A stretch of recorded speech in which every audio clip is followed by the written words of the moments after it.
sad ovako, recimo došli do ovog kontrolera. Znači, najbitnija stvar u samom, da kažem, Laravelu i u samom običnom programiranju su kontroleri.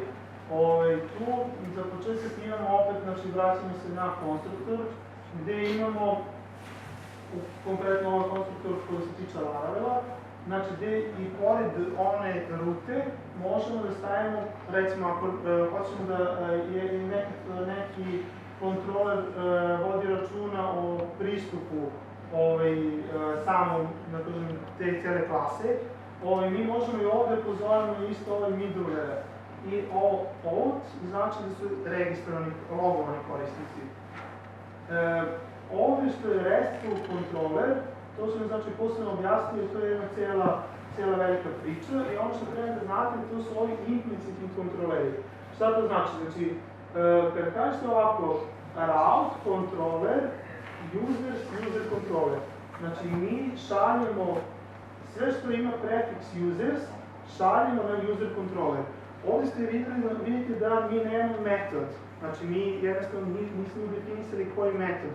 Jednostavno, route controller, sve što dođe sa prefiksom users, šaljemo na user controller.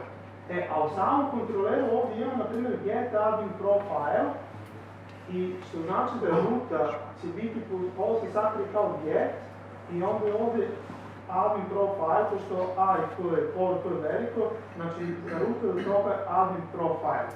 Što znači da, kad neko kuca admin crtica profile, a mi smo u ruti definisali da, odnosno ovdje ide users kroz admin profile, ima znači prefiks users, vidimo da je to ovdje prefiks ruta, šaljemo na kontroler, znači get admin profile, u prevodu je admin profile.